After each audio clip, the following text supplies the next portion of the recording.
Today, we explore the top options for the Green Bay Packers at linebacker. We will tell you who is a fit on the team and who is not. Yeah, I've been wanting this shit forever. I've been in the field with whatever they throw at me. Brush it off, pick myself up, moving on to the better. Hey. Yeah. Ain't no errors, baby, it's a new era. I wake up early feeling rich like I'm Kesha. Welcome in another episode of Sounds Gouda. Thank you, everybody, for coming back and taking a listen to us. I am one of your two co-hosts. As always, my name is Rob Ralph. Next to me is my best friend, Jordan Olson. We do have new content every Wednesday and Saturday on YouTube, Spotify, and Apple Podcasts. Please make sure to give us a like, sub, and follow us on those platforms. This is part of a series, and we are going to be doing the linebacker, as we alluded to, deep dive series. But if you haven't checked it out, we have already done the cornerback, wide receiver, edge, defensive tackle, and offensive tackle deep dives, and we do have that on a playlist, so you can go ahead into our homepage and go to playlists, and you're more than welcome to check those other ones out as well for reference. But just a quick plug too, we are trying to hit 500 subscribers before the draft to be able to share out this resource with our followers. You know, we've had some really good likes and engagement and subs already from our current mock draft video that came out this last Saturday, so thank you so much. We really appreciate it. But moving on to the Packers' current linebacker room: Quay Walker, Edgerrin Cooper, Tyron Hopper, Isaiah McDuffie, and Christian Welch. Before we get into some things, though, we're going to get into some big board info, some more context, some thresholds, and some more data for you to discuss. And I'll turn it over to Jordan to talk about that. Yeah, thanks, Rob. As we record this morning, I mean, I'd be remiss to not mention that my Western Michigan Broncos got it done last night. First ever major championship for the Broncos and a big four sport, right? And I guess we're a hockey school now. I thought a couple years ago with PJ Fleck, the former coach, was at Minnesota now. That we obviously Western played in the Cotton Bowl against Wisconsin. I wasn't at Western yet, so at that point in time, I'm like, let's go Wisconsin, let's beat the crap out of Western. But if I were to have to watch that game now in the Cotton Bowl, I'd be a little bit more conflicted. But congratulations to the Bronco hockey team. That was a really fun team to watch this year. It's been a really fun postseason run for them, and campus is really fun. I'm really proud right now, and it's a cool day to be a Broncos. We are the champions. We are the champ. Okay, no more singing. That was it. You won't ever hear me sing on this because I'll scare y'all off. We'll have like 100 people unsubscribe if I sing on this thing. So yeah, don't ever sing again. Now that I got that out of the way, let's talk about some things with this big board for the linebacker room. Again, we're not really discussing what I would consider obvious prospects like Jihad Campbell. We might mention them really quick, but we're not going to spend a lot of time there. He's going to go in the top 10, top 15 picks. If he made it to pick 23, I know we don't need a linebacker, but we should probably run the card in and take him, and that would be amazing. We're going to talk about this not only in this episode, but some future ones. There's still a lot of players that don't have full testing or profiles out there, but at this point in time, we're probably going to get about as much information as we're going to get. So with that, we've got some tiers. We don't have anybody in the white tier that's a incomplete profile on this. I mean, technically we do, but most of them got washed out by significant height or weight thresholds that we identified that are probably going to make them too light or too small for the Packers. Our red tier would have too many red flags or not enough testing information. Our orange tier that we'll share will probably have multiple concerns or deficiencies. Probably not going to be Packers, but with these linebackers, these tight ends, they don't lean so heavily into RAS and some of these draft classes that are a little weaker. I'll say this right now, but this is not the Luke Musgrave, Tucker Kraft kind of draft for tight ends. We're not talking about that this episode, but you see how some of these groups pair together, and you kind of have to mine some different things out for prospects. And just remember, some of this board has to do with the Packers typically do, or Brian Gutekunst typically does, value higher RAS guys, especially with their first and second round picks. And then he starts to become slightly more liberal from there. So let's get into our board here and talk about some linebackers. I'm going to give you the list really quick of a bunch of red tier guys that were we're really not going to share that much. But most of the red tier guys actually showed up on late day 3. So there are some good options in rounds like 1 through 6, 1 through 7 for us. And maybe a lot of these red tier guys just won't be drafted and they'll be priority free agents. Kieran Reed from Utah is too short and too light. Jalen Walker from Indiana is only like 218 pounds. Had a series like 3 guys that had just atrocious RAS scores, so they're not even like NFL caliber athletes. But Gathan Burndell from Stanford, Greg Penn III from UCLA, and Jackson Woodard from UNLV, not NFL quality athletes. And then you add a couple guys super late again that are too small. Nick Martin from Oklahoma State and Eugene Asante from Auburn. All those guys probably not going to be Green Bay Packers even as priority free agents. Let's jump into our orange tier though. And Rob and I are a little sad about this first orange tier player, and Rob will tell you all about it. We recently mocked this player, and in another world, we like him. But as we got more information, he's on our orange tier now. Who do we got there, Rob? Yeah, so Chris Paul Jr. projected around round 3 out of Ole Miss, considered one of the not top tier, but one of the better linebacker prospects. 22 years old, 6'1", but he is light, so 222 pounds. Does not have the greatest RES score, 7.18. I guess it's decent. 40 time, 4.63. We did end up recently taking him, but he does project more as a will linebacker on the weak side for the Packers. Obviously, he doesn't have the weight and the run stuffing abilities, but he is a sure tackler, great communicator, and a very good weapon, quick as a blitzer. But like I was just saying too, will probably get washed out on the run game by bigger offensive linemen too. As we were going through this, made us a little bit sad. We definitely like the tape on Chris Paul Jr., but a little bit light for the Packers and their thresholds. And I apologize. I'm sucking down coffee this morning because I was up until 2 a.m. after the championship with the kid preparing podcasts. But I forgot to tell you the things that we're looking for the Packers thresholds at this position. But typically we're looking for players that are greater than 230 pounds, taller than 6'1". And then if we can glean anything about testing in the past that's meant anything to the Packers, they like 3-cone of less than 7.2 seconds and a short shuttle of less than 4.4 seconds. So there's only like 1, 2, 3, 4, 5, 6 players on this whole list that gave us either 3-cone or short shuttle testing. So we're doing our best to look into scheme fits, look into, how they would be with Edgerrin Cooper and Quay Walker. And long story short, that's how we got to Chris Paul being on our orange tier instead of our gold tier. We have too many Wills on our team already, and we're probably looking for a Sam. Yep. Next orange tier guy is Barrett Carter from Clemson. His big knock is he's a little short. If he wasn't this short, he probably would be a gold tier guy, but he's 6 foot.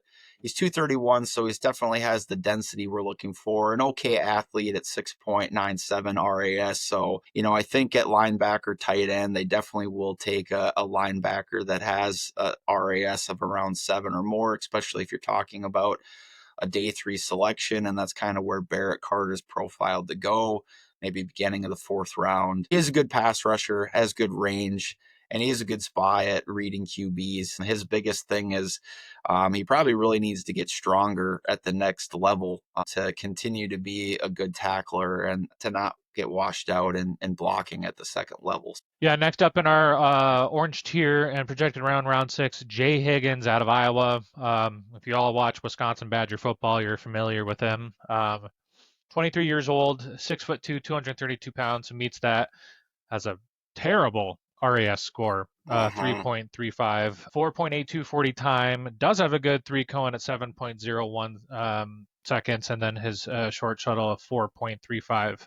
What can we say about him? He's got great coverage instincts, but as far as that goes, he's projected around 6, so we're not sure if the Packers will end up taking him, but projected here in our orange tier. Yeah, and you're like, okay, you just told me you won't draft any players with bad RAS. I think this is the kind of player in the 6th round that, because they do value the agilities and the side-to-side movement, they may override the bad straight line speed because he can move side to side, and actually does have the plus agilities as a lateral mover with his 3-cone and his short shuttle. So I don't know, just Normally, he'd probably be on the red tier, but they do value those two testing metrics. Kane Madrino, I'm not exactly sure what the pronunciation is on that, but he's a prospect from UCLA. He's 6'3", 222. The biggest knock on him is he's really light at 222 pounds. He's probably a 7th rounder or a UDFA.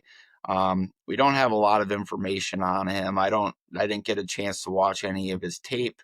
But he is a premium athlete. He did run a fast 40 time, and I would not be surprised if they took a flyer late on him, if they didn't add any other bodies to the linebacker room, before the 7th round or going into UDFA. Last one up here in our orange tier, Aaron Smith, projected around round 7 or a UDFA out of South Carolina State.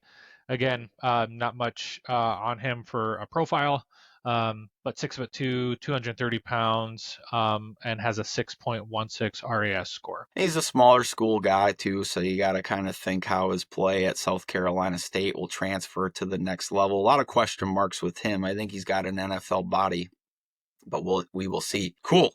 Gold tier players, so players that we actually think there's a realistic chance that the Packers would be interested in drafting, but might have one little knocker deficiency on their resume. But Jalen Walker from Georgia, he's 21 years old. He's 6'2" and 245 pounds. And we are definitely looking for somebody that has his body type, as we really probably are seeking a Sam linebacker to play next to Quay and Edgerrin Cooper. He's a natural pass rusher, has long arms. I know when they drafted Quay and Edgerrin, and maybe this needs to be added to the threshold list in the future. We'll see how they draft this year, but it seems like they want these great, big, long, pterodactyl-like human beings at linebacker. And if they do, Jalen Walker is somebody who meets that profile. He does look like he lacks a little bit of lateral quickness, but we don't know that for sure because he didn't do much testing. So we have an incomplete profile on him. I also would be kind of dubious that the Packers would select him because he's likely to go in the 1st round regardless. And I think we'd all be very surprised if the Packers went off-ball linebacker in the 1st round. Very, very surprised. Next up in our gold tier, Carson Swessinger. Thank you. At UCLA. Projected around round 2 was a Senior Bowl invite. Missing a lot of data on him. Not sure how old. We don't have a RAS score, 40 time 3 cone or a short, but he is 6'2", 242 pounds. So just based on that, it seems like he's got a good height and weight for what we're looking for. A good hustle player with good speed and vision, but could be, for a con for him, could be will at the next level. So possible with some redundancy for what we're trying to look for, to try to get some heavier bruisers in there.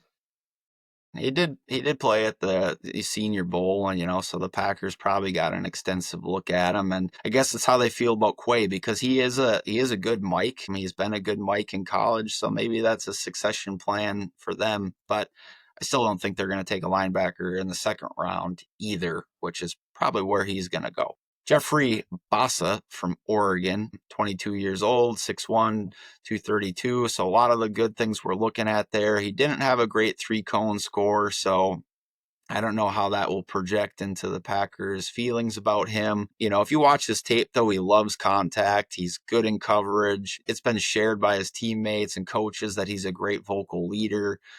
He is a former safety, so that's, he did add some weight to get up to 232. I don't know how much more his frame can sustain. But again, probably somebody who more profiles as a will linebacker, a coverage linebacker with those former safety traits. But a guy I would not mind adding to this linebacker room if you're getting him like in the 4th round, for example. Next up in the gold tier, and someone Wisconsin Badgers fans will be familiar with too as well, but Cody Simone at Ohio State, projected around round 5, missing some numbers for him, but 6'2", 235 pounds, 8.58 for RAS. An interesting pro here, but it's got the Blake Martinez comp for him, and a good between the tackler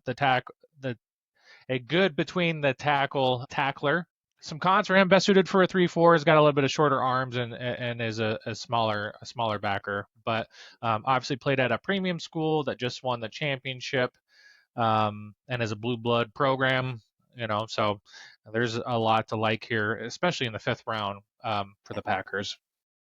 I think the biggest thing will be about fit for him. Do they feel like he can play unprotected outside, because in that 3-4 scheme that he's probably, best suited in, he can be a guy who attacks an A gap or a B gap, but, I don't know how he's going to be and if he has to contain the outside. So we'll see how that projects at the next level. Colin Oliver, a guy from Oklahoma State that we have literally no information about other than his height, weight, RAS, and 40 time all check out.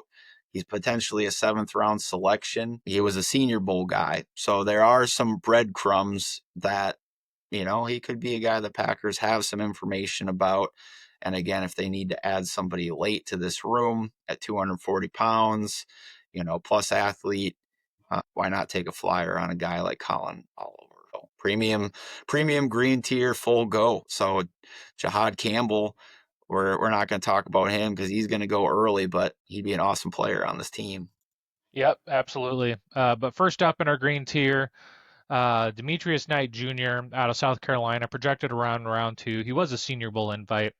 Don't have an age on him, but 6'2", 245 pounds with 8.09 RAS score, 4.58 40 time, and a 7.123 cone, a short shuttle 4.25. So did put out all the agilities in the testing, which is pretty rare these days. But some pros for him: physical player, long arms, fast processor, and a decent blitzer. Some cons for him: older prospect and can be over aggressive, but a possibility, and meets all the thresholds here for what the Packers look for linebacker around round 2 for Demetrius Knight out of South Carolina. Realistically, this is where it gets tough because if he falls into the 3rd round, I think it's really easy to draft Demetrius Knight Jr. But with the premium on corner, edge, defensive tackle, I just don't think the Packers will take him in the 2nd round. If he fell to the 3rd round or beyond, I would say draft him because he actually probably is the best guy on this entire board to fit, in my opinion, with Edgerrin Cooper and Quay Walker. Yeah. He'd be awesome to add to that room. Probably my favorite linebacker prospect that I've seen in this draft is the guy I'm going to talk about next, Jack Kaiser from Notre Dame. The real only knock on him is that he is 24 years old, but if we can get him in the 4th round and he's a one contract guy or a guy who plays 5 or 6 years as a Green Bay Packer, I'm good with that in the 4th round. He's got a ton of experience. He played for a blue collar program, 6'1", 231. Another guy that has a full athletic profile. He's outstanding against the run, and also is good with his pass rush as well. He was a Senior Bowl visit guy. I really like the physicality and tape on Jack Kaiser, and would love for him to be a Green Bay Packer. Next up in our green tier, but Kobe King out of Penn State. We don't have an age on him, but 6'1", 236 pounds. He scored a 8.03 RAS score, 40 time of 4.67. Has a good 3 cone, a 7.19, and a good short shuttle of 4.32. Not much of him for what we were trying to find for cons. He wasn't a Senior Bowl invite, and obviously he's not a top 30 visit, but there's one big pro here, and that's something we were seeing from the data. He is a fantastic run defender.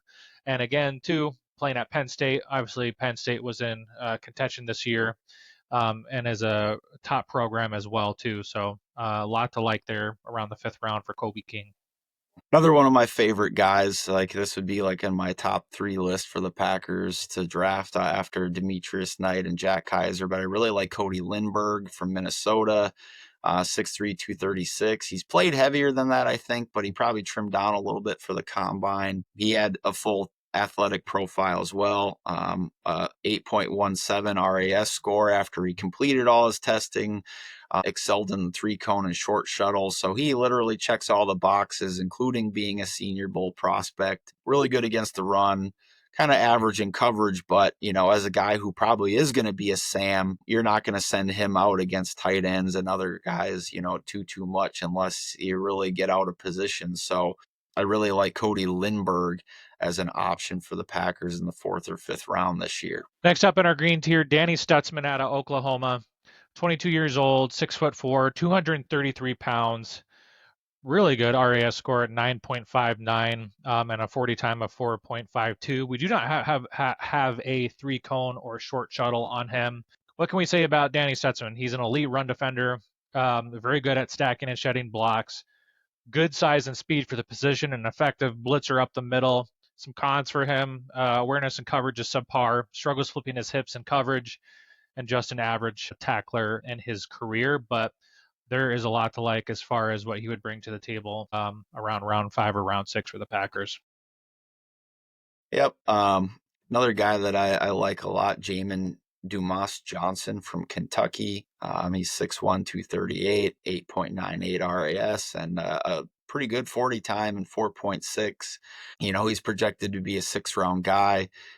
Another guy, like I talked about before, probably a little bit poor in coverage, but consistent and solid tackler, somebody who could play Sam, somebody who's probably really good to develop. Maybe probably wouldn't be a day 1 starter, but maybe would be a project and a day 2 or year 2 kind of starter for the Packers, especially as who knows what that room will look like next year.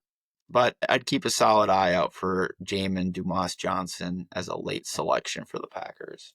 Next up in our green tier, Samael Mondin Jr., another Georgia linebacker, 22 years old, 6'3", 235 pounds, a 9.38 RAS score in the 6th round, and a 40 time of 4.58. Elite athlete and tackler for him, but some cons. Does have a injury history and below average for the size and position. Processing speed lags a little bit, and missed 4 games in 2024 with some foot and ankle issues. But again, too, 6th round, 7th round, that he might fall. There's a lot to like here for the Packers. Yeah, he reminds me a lot of the Kalen King trajectory. He came into this year as somebody who was touted as a very high, freaky, athletic prospect, and kind of had some injury things, and kind of his draft stock fell quite a bit. So, if you get a guy like him in the 6th or 7th round, you're going to bet on his elite athletic traits and see if you can coach him up on some of those things. So I would not mind that if he was like the 2nd linebacker that we selected for the Packers in this draft at all. Very high upside there. Yeah. Teddy Buchanan from Cal. He's a guy we've mocked before. I think he could play the Sam. I think that he's got versatility across the 3 linebacker spots, but he's 6'2", 233. Again, not many agilities, but it ran a good 40 at 4.6. So with the information we have, he does have a 9.63 RAS score. He's a West Coast guy, so Sam Seal is going to take a good, strong look at him. Obviously, we've drafted players from Cal in the past, Mr. Aaron Rodgers, Mr. Richard Rodgers. So we've taken players from that program before, but he'd be a guy I'd be excited about if the Packers called his name on the 3rd day of the draft. So those are our guys. So just a quick rundown. Our green tier players again: Jahad Campbell from Alabama. We probably won't sniff him nor draft him because we don't need a linebacker that early. Demetrius Knight Jr. from South Carolina. Would love him if he fell into the 3rd round. More realistic guys for the Packers: Jack Kaiser from Notre Dame, Kobe King from Penn State, Cody Lindbergh from Minnesota, Danny Stutzman from Oklahoma, Jamon Dumas Johnson from Kentucky, Samuel Mondin Jr., and Teddy Buchanan. All day 3 guys that are green tier that hopefully the Packers would have some interest in and adding some players to this team. So Just a reminder, we've got more great content every Wednesday and Saturday on YouTube, Spotify, and Apple Podcast. We are trying to reach that 500 sub goal. So, share this with somebody who might like it. We'd appreciate the shout out. Like we said before, we really like to comment and try to interact with our fan base. So if you put something on YouTube, Rob definitely is probably going to respond to it. And when I have time, I'm going to get out there and I'm going to try to make a comment as well. We love the dialogue and the back and forth. So you can connect with us on X at Sounds Gouda with 3 A's. That's Rob's account. And my account is Olson Jord. But until next time, Packers Nation, have a Gouda morning, a Gouda afternoon, and a Gouda night. Go Pack. Back. Been wanted this shit forever. I've been in the field with whatever they throw at me. Brush it off, pick myself up, moving on to the better. Okay. Hey.